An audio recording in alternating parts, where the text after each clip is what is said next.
정말 화가 너무 나네요.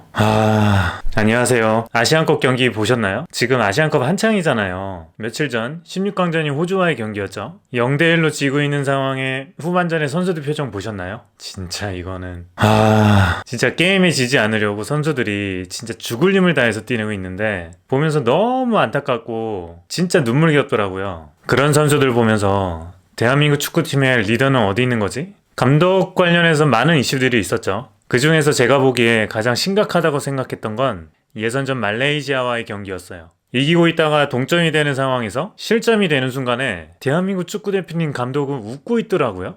나중에 언론을 통해서 웃은 이유에 대해 설명을 하긴 했지만 전혀 납득되지 않았어요. 선수들은 정말 감독의 전략과 전술 없이 진짜 죽을 힘을 다해서 뛰고 있는데 감독이라는 사람이 웃고 있다? 이게 말이 됩니까? 어떻게 그 장면에서 웃음이 나오죠? 취미로 국가대표팀 감독하고 있는 건가요? 상대는 약팀이었고 우리는 이미 16강 진출을 확정지었고 경고를 받은 선수들도 많았는데 굳이 베스트 멤버만을 고집하며 선수들의 체력을 소진시켰고요. 그동안 뛰지 못했던 선수들에게는 폼을 끌어올릴 기회도 사라졌고요. 오로지 선수들의 개인 능력에만 의존하는 것, 이것이 내가 말하고자 하는 리더로서 감독의 올바른 선택과 판단이었을까요?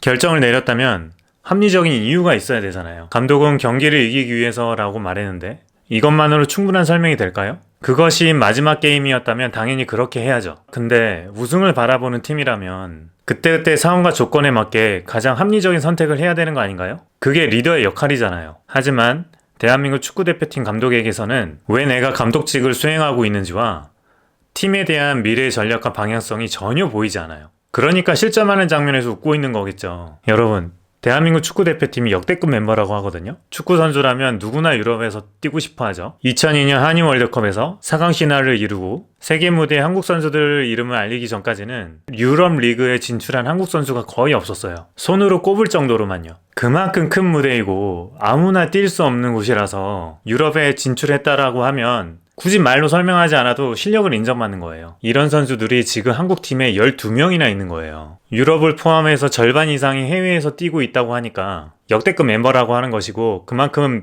우승에 기대를 하는 것이고요. 자, 그렇다면 여기서 리더란 무엇일까요? 리더란 어떤 사람이어야 할까요? 소신과 철학을 갖고 깊이 고민하고 방향성을 제시해야 되는 거 아닐까요? 밸런스를 잡아줘야죠. 비싸고 좋은 음식이라고 편식하면 어떻게 될까요? 당연히 건강에 문제가 생기겠죠. 칼질 잘한다고 음식을 잘 만드는 걸까요? 칼질을 하는 것과 음식을 잘 만드는 것은 전혀 별개의 문제인 거죠. 우리 한국 축구 국가대표팀에는 음식을 잘 만드는 사람이 필요한 겁니다. 갖고 있는 여러 가지 재료들을 잘 활용해서 최대 가치를 뽑아내는 리더가 필요한 거죠. 정말 좋은 재료를 가지고 제대로 활용하지 못한다면 그건 당연히 리더의 책임인 거죠. 상황과 목적에 맞는 메뉴를 선택하고 최상의 결과물을 만들어내기 위해서 어떻게 만들 것인지 고민하고 생각해야죠. 예를 들어서 어디서나 쉽게 구할 수 있는 라면이라도 어떠한 상황에서 어떻게 먹느냐에 따라 그 가치가 달라질 수 있는 거잖아요. 해외여행을 하다 보면 매일같이 양식만 먹다가 매콤한 라면이 생각날 때가 있어요. 끓여 먹는 라면이 아니어도 상관없어요. 사발면으로도 충분해요. 드셔보세요.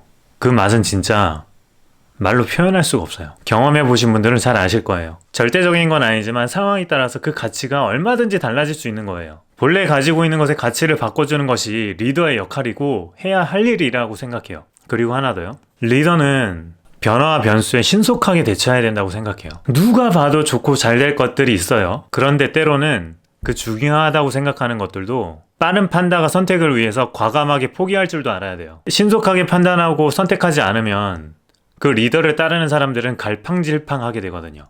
그렇게 하지 않으면 그 리더를 따르는 사람들은 정말 고생 많이 하게 돼요. 대한민국 축구대표팀 감독은 선수 시절 굉장히 유명한 스타 플레이어 출신이었죠. 그게 40년 전의 일이에요. 선수로서 플레이어로서 인정받았던 거예요. 지금은 어딜 가나 환대해주고 기억해주는 선수로서의 모습이 아니라 한 나라를 대표하는 대한민국 축구대표팀 감독을 맡고 있는 거예요. 기업의 오너, 국가대표 감독처럼 리더의 위치에 있는 사람들은 웃는 얼굴 보이면서 한없이 나 좋은 사람이야 이렇게 보여지는 게 다가 아닙니다.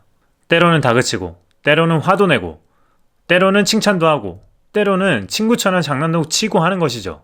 가슴에 태극기를 달고 진짜 죽을 힘을 다해서 뛰고 있는 23명의 국가대표 팀을 맡고 있는 감독이잖아요. 과정과 결과에 대한 리더의 책임은 막중한 거예요. 그래서 아무나 하면 안 되는 거고요. 대한민국의 축구, 리더의 부재? 대한민국은 과연 축구에서만 리더가 없는 걸까요?